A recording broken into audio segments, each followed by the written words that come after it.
आप सभी भक्तों का मेरे YouTube चैनल राधे कृष्ण में हार्दिक स्वागत है। दिन रविवार तारीख 12 मई 2024 वैशाख मास कथा अध्याय 17। जय श्री हरि विष्णु भगवान की जय। सूत्र कीर्ति ने कहा, हे सम्मान देने वाले, मैं वैशाख के सभी पवित्र संस्कारों के बारे में सुनकर पूरी तरह संतुष्ट नहीं हूँ, जो यहाँ और इसके बाद भी लाभ पहुँचाते हैं। उस पवित्र पाठ को सुनने में कोई तृप्ति नहीं है जिसमें धर्म के बारे में सच्चे निर्देश और विष्णु की शानदार और मंगलमय कहानियाँ हैं। पिछले जन्मों में मेरे द्वारा किए गए पुण्य कर्म सौभाग्य से परिवक्त हो गए हैं, क्योंकि आप अतिथि के रूप में मेरे निवास पर आए हैं। आपके कमल के समान मुख से निकले अत्यंत अद्भुत अमृतमय वचनों को सुनकर मैं पूर्णतः संतुष्ट हो गया हूँ। मुझे ब्रह्मा पद या मोक्ष की भी इच्छा नहीं है, इसलिए उन पवित्र संस्कारों का पूरे विस्तार से वर्णन करें जो संसारिक सुख और मुक्ति प्रदान करते हैं। ऐसे संस्कार जो अत्यंत अच्छे और विष्णु को प्रसन्न करते हैं।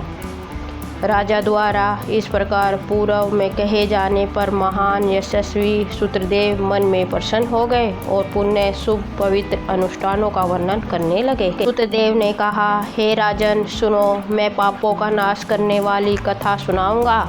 इसमें मेरे लिए वैशाख संस्कार है जिनकी चर्चा ऋषियों द्वारा अक्सर की गई है।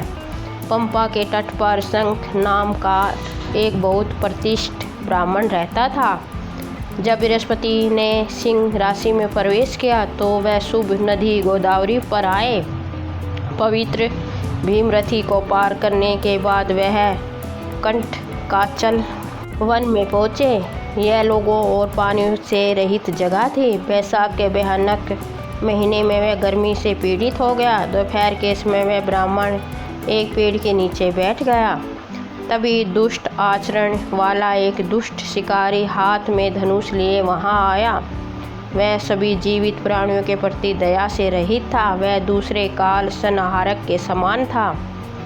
पवित्र संस्कारों में दीक्षित ब्राह्मण अपने कानों में कुंडल पहनते थे। वह सूर्य के समान दीप्यमान थे। ब्राह्मण को देखते ही भयानक स्वभाव वाले शिकारी ने उसे बांध लिया और कान की बालियां छीन ली। उसने उसकी चप्पलें, छाता, मोतियों की माला और जलपात्र छीन लिया। बाद में उन्होंने ब्राह्मण को यह कहते हुए छोड़ दिया, चले जाओ। ऐसा था भ्रमित बुद्धि का शिकारी। वह कंकरियों से भरे हुए, धूप से झुलसे हुए, उबड़ खाबड़ और जल रहित मार्ग पर चला। गर्मी से उसके पैर झुलस गए। उदात यौन प्रवृत्ति वाला वह ब्राह्मण उन स्थानों पर आराम करते हुए धीरे धीरे चलता जहाँ घास उगती थी और जमीन को ढक देती थी। कभी कभी वह तेजी से भागता था तो कुछ स्थानों पर उसे राहत और प्रसन्नता हुई और कुछ स्थानों पर उसने दुखी होकर कहा, हाँ हाँ। इस प्रकार वह शीघ्रता से आगे बढ़ता गया।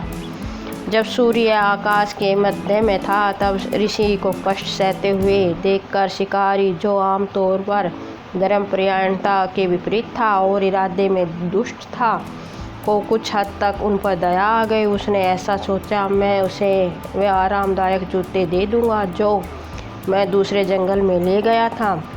इस बात को शिकारियों ने ठीक से मान लिया कि सब कुछ उसी का है जो बलपूर्वक छीन लेता है और लूट लेता है। इसलिए मैं उसकी पीड़ा को कम करने के लिए सैंडल दे दूंगा। यदि इस कृत्य से कोई पुण्य मिलता है तो वह मेरा ही हो, इस पापी का हो। या मेरे पैरों में 2 घिसे पिटे सैंडल हैं, मेरा उनमें से कोई लेना देना नहीं है, इसलिए मैं उन्हें दे दूंगा। उसने अपने मन में ऐसा निर्णय किया। तुरंत उसके पास गया और उन्हें उस उत्कृष्ट ब्राह्मण को दे दिया जिसके पैर गर्म कंकड़ से झुलस गए थे और बहुत परेशान थे। उन पादुकाओं को लेकर ब्राह्मण को अत्यंत आनंद प्राप्त हुआ। खुश रहो, उन्होंने शिकारी से कहा और उसे आशीर्वाद दिया। वास्तव में यह शिकारी वह है जिसकी योग्यता परित्यक्त हो गई है, क्योंकि उसने यह उपहार बैसाख के महीने में दिया था। विष्णु दुष्ट स्वभाव के शिकारी से भी प्रसन्न हो जाते हैं। अब मुझे जो खुशी है वह ऐसी है जैसे कि मैंने सब कुछ पा लिया हो। यह बात सुनकर शिकारी आश्चर्यचकित हो गया। उन्होंने ब्राह्मण के विद्वान धर्मनिष्ठ व्याख्याता से फिर से बात की। जो आपका है वह आपको दे दिया गया है, यह मेरे लिए कैसे स्वीकार हो सकता है? तुम बैसाख की स्तुति करते हो और कहते हो हरि प्रसन्न हो जाते हैं। हे ब्राह्मण, मुझे बताओ कि यह बैसाख क्या है? हरि कौन है? धर्म का क्या अर्थ है? हे दया के भंडार, सुनने के इच्छुक को क्या लाभ है? शिकारी की यह बात सुनकर शंख मन में प्रसन्न हो गया। मन ही मन आश्चर्यचकित होकर उसने पुण्य बैसाख की स्तुति की। अब इस दुष्ट शिकारी ने मुझे जूते दिए हैं और अपनी समानता दुष्ट मानसिकता के विपरीत कार्य किया है। यह आश्चर्य की बात है। सभी पवित्र संस्कार अगले जन्मों में अपना फल देते हैं, लेकिन बैसाख के पवित्र संस्कार मनुष्य को तुरंत एक ही क्षण में लाभ पहुँचाते हैं। शिकारी मन से दुष्ट और आचरण से दुष्ट है। सौभाग्य से सैंडल दान करके उसने प्रगति की पवित्रता प्राप्त कर ली है। जो अनुष्ठान विष्णु को प्रसन्न करता है, जो अनुष्ठान अशुद्धियों से रहित है, जो अनुष्ठान संतुष्टि देता है, केवल वही मनु और अन्य धर्म से परिचित लोगों के अनुसार धर्म है। वैशाख माह के वह पवित्र अनुष्ठान विष्णु को अत्यधिक प्रसन्न करने वाले हैं। केशव सभी प्रकार के उपहारों, तपस्याओं और महान बलिदानों से उतना संतुष्ट नहीं होता जितना कि बैसाख महीने के पवित्र अनुष्ठानों से होता है। सभी धर्मों में इसके समान कोई अन्य धर्म नहीं है। लोगों को गया या गंगा, प्रयाग या पुष्कर जाने की जरूरत नहीं है। उन्हें कुरुक्षेत्र में केदारा, प्रभास या समयमतक के पवित्र स्थान पर जाने की आवश्यकता नहीं है। गोदावरी या कृष्ण या सेतु रामेश्वर के पास मत जाओ।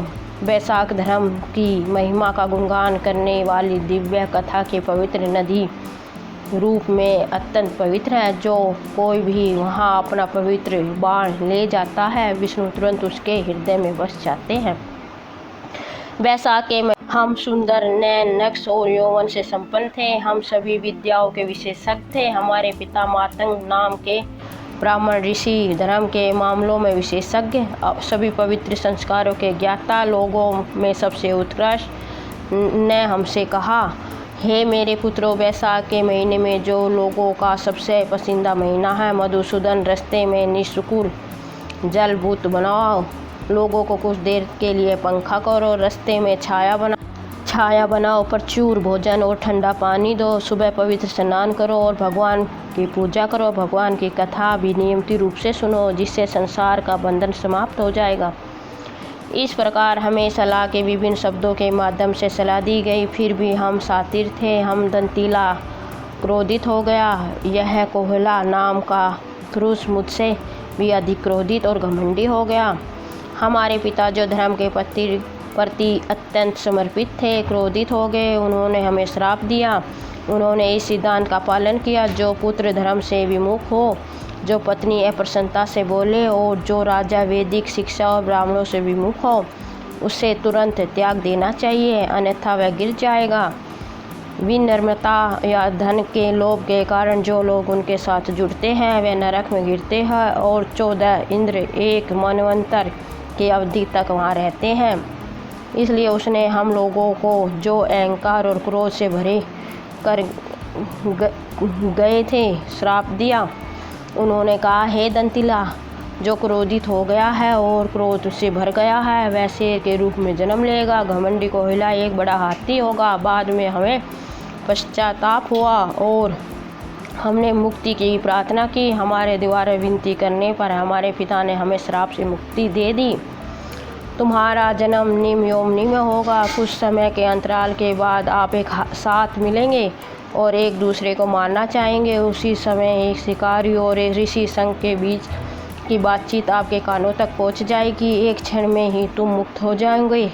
अपनी मुक्ति के बाद, अपने पिछले रूप धारण करने के बाद, हे मेरे पुत्रों, मेरे पास वापस आओ और मेरे साथ रहो। मेरे शब्द अनन्था नहीं होंगे।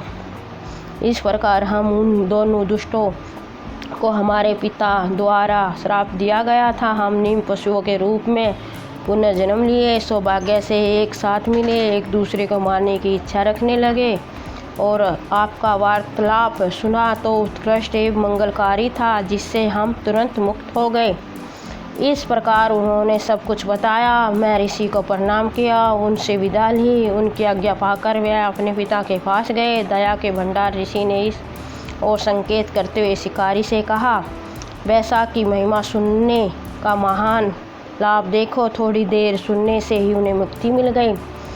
जब ऋषि इस प्रकार बोल रहे थे, शिकारी ने ऋषि के सामने अपने हथियार डाल दिए, जो दया के भंडार, उत्कृष्ट बुद्धि, इच्छाओं से रहित थे, अत्यंत शुद्ध स्वभाव और योग्यता के एकमात्र थे। जय श्री हरि विष्णु भगवान की जय। वैशाख मास अध्याय 18। जय श्री हरि विष्णु भगवान की जय। जय मधुसूदन की जय। शिकारी ने कहा, हे ऋषि, मुझ पर आपकी कृपा है। हालांकि मैं पापी और अत्यंत दुष्ट स्वभाव का हूँ। वास्तव में महापुरुष स्वभाव से दयालु और अच्छे होते हैं।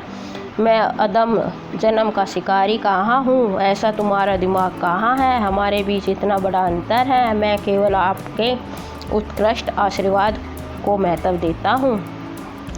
हे धर्मनिष्ठ महोदय, मैं आपके मार्गदर्शन और निर्देश के योग्य हूँ। हे सम्मानदाता, मैं आपकी दया पाने का पात्र हूँ।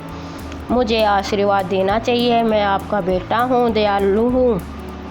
हे दया के भंडार, ताकि मुझ पर अब हानिकारक और प्रतिकूल परिणाम देने वाली यह दुष्ट प्रवृत्ति न रहे। अच्छे लोगों की संगति करने से कभी भी किसी को कहीं भी दुख का अनुभव नहीं होता। इसलिए हे ब्राह्मण, मुझे पापों का नाश करने वाली ऐसी बुद्धिमान बातें बताइए, जिससे मोक्ष की इच्छा रखने वाले लोग निश्चित रूप से संसार के सागर से पार हो जाए। सभी जीवित प्राणियों के प्रति दया और करुणा से संपन्न, निष्पक्ष मन के सम्मानीय और पवित्र पुरुषों के मामले में कोई भी नीच और अशिष्ट या उच्च और उत्कृष्ट नहीं है। न कोई अपना होता है और न ही पराया। जो कोई मानसिक एकाग्रता से सोचता है और मानसिक पवित्रता के बारे में पूछता है, और जो भी दोषों से दूषित होने पर भी पश्चाताप करता है, और सभी पवित्र संस्कारों से वंचित होने पर भी जब भी वह अपने गुरुओं के इसके बारे में पूछता है, वह तुरंत बता देते हैं। उनके लिए वह ज्ञान है जो निश्चित रूप से व्यक्ति को सांसारिक अस्तित्व से मुक्त कराता है। जिस प्रकार गंगा मनुष्य के पापों के विनाश का कारण है, उसी प्रकार पवित्र और महान व्यक्तियों को मूर्ख और मंद बुद्धि लोगों के स्वाभाविक उद्धारक के रूप में घोषित किया जाता है। हे दयालु, अपने भक्तों पर कृपा रखने वाली मुझे ज्ञान देने में संकोच न करो, क्योंकि मुझे सुनने सेवा करने की इच्छा है। मैं तुम्हें प्रणाम कर चुका हूँ और तुम्हारे संपर्क से पवित्र हो गया हूँ। शिकारी की यह बातें सुनकर ऋषि को एक बार फिर मन में आश्चर्य हुआ। चिल्लाने के बाद बहुत बढ़िया, उत्कृष्ट उन्होंने इन पवित्र संस्कारों के बारे में बात की।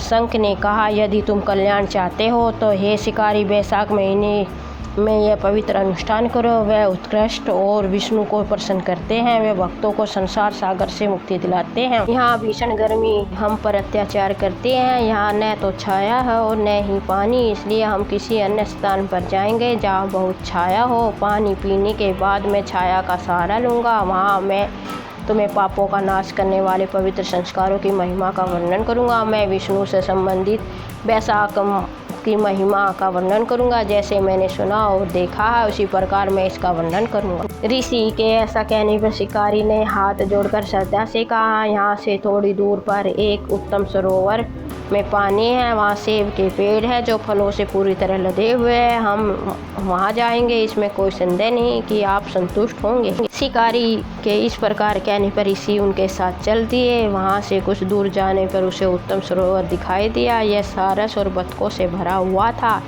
इसे शुक्र हंसों द्वारा सुंदर बनाया गया था। चारों ओर हंस, सारस, बतख आदि थे जो इसे बहुत शानदार बना रहे थे। छेद वाले बांस के सरकंडों से मधुमक्खियों की गुंजन के साथ साथ एक तेज और मधुर संगीत ध्वनि उत्पन्न होती थी। कछुओं, मगरमच्छों, मछलियों आदि के तैरते हुए यह बहुत मनमोहक था। यह एक बड़ी झील थी जिसमें लिली, नीले कमल, लाल कमल, सफ़ेद कमल प्रचुर मात्रा में थे। चारों ओर कोकानाडा किस्म के 100 पंखुड़ियों वाले कमल थे जो झील को शानदार ढंग से सुशोभित कर रहे थे। पक्षियों की मधुर चहचहाट गूंज उठी। झील ऐसी थी जो आँखों को उत्सव का आनंद देती थी।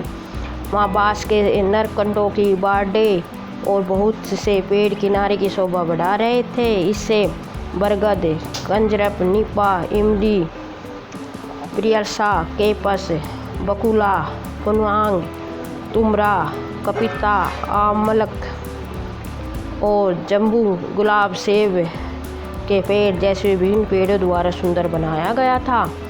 चारों ओर कई प्रकार के जानवर थे जैसे जंगली हाथी, हिरण, सूर, भैंसे आदि।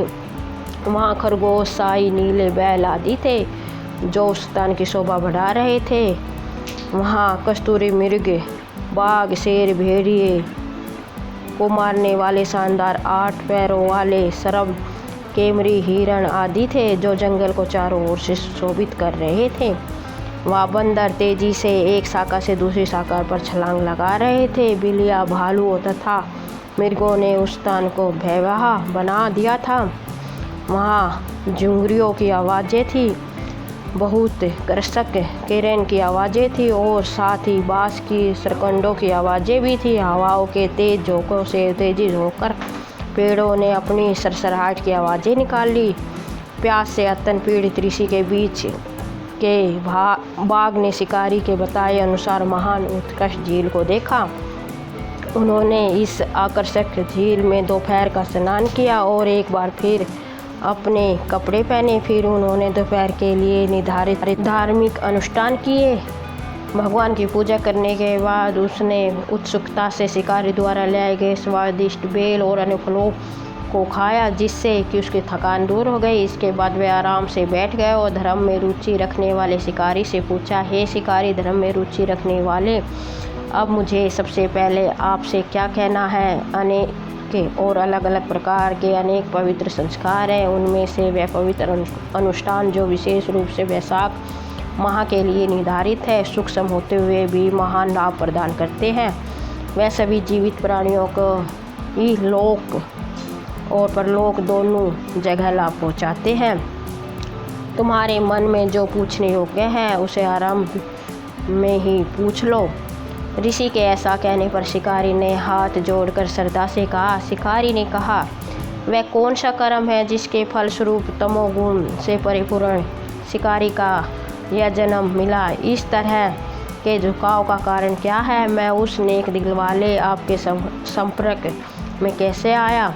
हे पवित्र प्रभु, यदि आप मुझे इसके योग्य समझते हैं तो अन्य बातों के समान यह भी बताइए कि इस प्रकार अनुरोध करने पर शंख नामक महर्षि एक बार फिर बादल के समान राजसी स्वर में बोले। उनके कमल सदृश मुख पर मुस्कान थी। शंख ने कहा, पूर्व में आप सकला शहर आधुनिक पंजाब में स्तंभा नाम के एक ब्राह्मण थे। आप वेदों में पारंगत थे और अत्यंत मेधावी थे। आपका जन्म श्री वत्स गोत्र में हुआ था।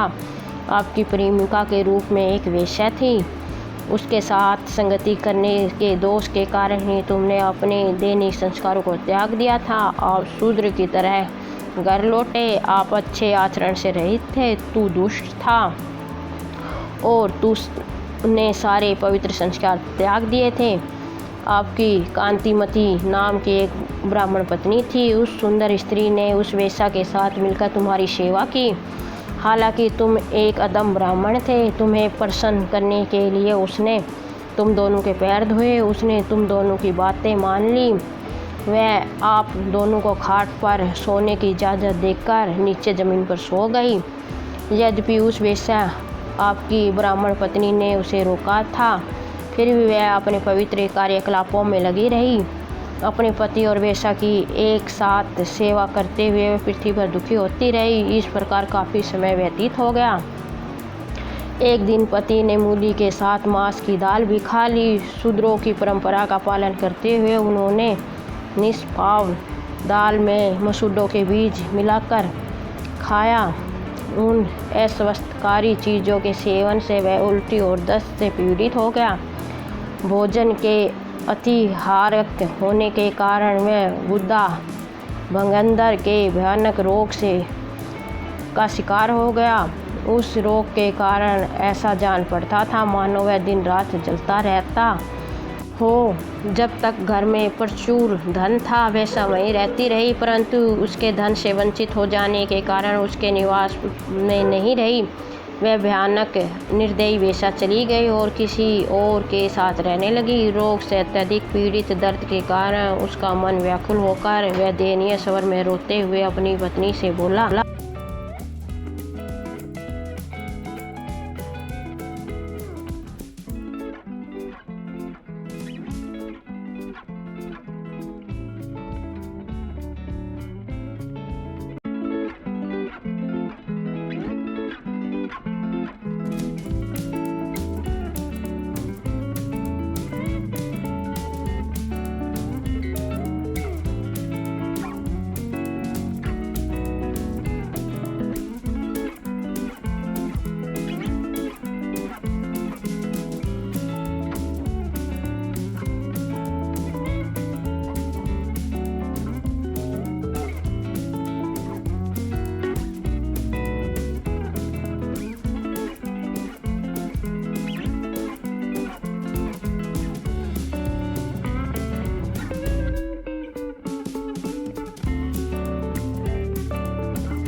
ऐसा कहकर उसने अपने पति की पूरी सहायता की। सुंदर रूप वाली वह स्त्री उसकी सहायता करने के लिए अपने पिता और अन्य संबंधियों से धन लाई। वह अपने पति को क्षीर सागर में रहने वाले भगवान विष्णु के समान मानती थी। वह दिन के साथ साथ रात में भी नियमित रूप से अपने पति का मल मूत्र धोती थी। उसने अपने नाखूनों से धीरे धीरे कीड़े अल्सर से बाहर निकले। गोरे रंग की महिला को न तो रात में और न ही दिन में नींद की झपकियाँ मिली। वह अपने पति के दुख से दुखी और उदास होकर इस प्रकार कहने लगी, देव और पितृ जो प्रसिद्ध है मेरे पति की रक्षा करे, वे मेरे पति को पापों से मुक्त करे और उन्हें बीमारी से मुक्त करे। अपने पति के स्वास्थ्य की खातिर वह चंडिका को भैंस से के दूध उत्पादों के साथ रक्त और मांस से मिश्रित उत्कृष्ट और अच्छी तरह से पकाया हुआ भोजन अर्पित करूंगी। वह नेक दिल विघ्न गणेश के लिए मोदक मिठाई तैयार करवाऊंगी। मैं शनिवार को 10 व्रत करूंगी। मैं मीठी चीज़ें नहीं लूँगी। मैं घी का उपयोग नहीं करूंगी। मैं अपने शरीर पर तेल नहीं मसलूँगी। निसंदेह मैं ऐसा ही करूंगी। मेरा यह पति 100 वर्षों तक रोग से मुक्त होकर जीवित रहे। वह सज्जन महिला रोज आते जाते इसी प्रकार करती। जब वैशाख महीने के एक दिन शाम को देवल नाम के एक नेक दिल ऋषि अपने निवास पर आए। गर्मी के कारण मैं परेशान था। उस समय तुम्हारी पत्नी ने कहा, हमारे घर वेद आए हैं, अतः रोग दूर हो जाएगा। मैं आपका अतिथ्य सत्कार करूंगी। यह जानकर कि तुम पवित्र कामों से विमुख हो, उसने तुम्हें धोखा दिया है और यह कहकर भी वह वेद है अपने पास बुला लिया। उसने ऋषि के चरण धोकर जल आपके मस्तक पर छिड़का। तेरी प्रेरणा से उसने संध्या के समय गर्मी से व्याकुल होकर उस सज्जन को मिट्टी पे पिलाया। इससे सारी गर्मी दूर हो गई। प्रातःकाल जब सूर्य उदय हुआ तो ऋषि अपने मार्ग पर लौट गए। फिर थोड़ी ही देर में आप सन्निपात शरीर के सभी अंगों से संयुक्त विकृति का आक्रमण हो गया। जब वह 3 तीखे पदार्थ अदरक, काली मिर्च और पीपली दे रही थी तो पति ने उसकी उंगली काट ली। दोनों दांत ऊपरी और निचले वाले अचानक एक साथ आ गए। कोमल उंगली पति के मुंह में ही रह गई। उंगली काटने के बाद पति सुंदर वेश्या के बारे में सोचते हुए उत्कृष्ट बिस्तर पर मर गया। वह पता चलने पर कि उसका पति मर गया है। आपकी पत्नी कांतिमती ने अपनी चूड़ियाँ बेच दी और ईंधन खरीदा। पवित्र स्त्री ने अपने पति के शव को बीच में रखकर चिता बनाई। उसने उसे अपने हाथों से गले लगाया, पैरों को उसके पैरों से मिलाया, अपना चेहरा आपके चेहरे के सामने रखा, अपनी छाती उसकी छाती के करीब रखे और अपना कुंडला उसके सीने के ऊपर रखा। इस प्रकार स्वयं को उसके शरीर पर रखा। उस पवित्रता स्त्री ने अपने पति को रोगग्रस्त शरीर को अपने शरीर के साथ जलती हुई आग में जला लिया। वैशाख के इस महीने में मीठा पेय देने के साथ साथ एक ऋषि के पैर धोने के पुण्य के कारण अपने पति को गले लगाते हुए उन्होंने अपने शरीर त्याग दिया। हे मुरारी की दुनिया में चली गई। उन्होंने योगियों को पाने योग्य लोक प्राप्त कर लिया। आप अपने सभी पापों से मुक्त हो गए, लेकिन मृत्यु के समय चूँकि आप एक वेश्या के विचार में खोए हुए थे, इसलिए आपको यह भयानक रूप वाले शिकारी के रूप में जन्म मिला। तुम्हें हिंसा में रुचि हो गई। आपने हमेशा दूसरों का दिल दुखाया है। हे पवित्रता पत्नी, शिकारी वैशाख के महीने में मीठा पेय के उपहार के लिए अपनी अनुमति दी थी, इसलिए जब आप एक शिकारी के रूप में पैदा हुए तो आपके अंदर सभी सुखों का कारण बनने वाले पवित्र संस्कारों के बारे में पूछने की इच्छा प्रवृत्ति थी। जिस संस्कार के बारे में पूछने की इच्छा प्रवृत्ति थी, जिस जल से ऋषि के चरण धोए गए थे, उसी जल से आपने अपने मस्तक पर छिड़काव भी करवाया। यह सभी पापों का नाश करने के अनुकूल था। अतः अभी तुम्हें इस वन में मुझसे संपर्क करने का अवसर प्राप्त हुआ। इससे तुम्हारे पास और अधिक भी धन की प्राप्ति होगी। इस प्रकार जो कुछ तूने पिछले जन्म में किया था वह सब तुझे बता दिया। तुम्हारे पाप पुण्य कर्मों को मैंने दिव्य दृष्टि से देख लिया है। जो कुछ तुमने सुनना चाहा मैं तुम्हें बताऊंगा, चाहे वह गुप्त ही क्यों ना हो। हे अत्यंत बुद्धिमान, आपका मन शुद्ध हो गया है। आपकी जय हो। जय श्री हरि विष्णु भगवान। आपको मेरा वीडियो कैसा लगा कमेंट बॉक्स में आपसे बताएं। मेरे वीडियो के लाइक शेयर और चैनल को सब्सक्राइब करें। कमेंट बॉक्स में जय श्री कृष्णा अवश्य लिखें, जिससे पॉजिटिव ऊर्जा का वास हो। जय श्री कृष्ण, जय श्री कृष्ण। राधे राधे।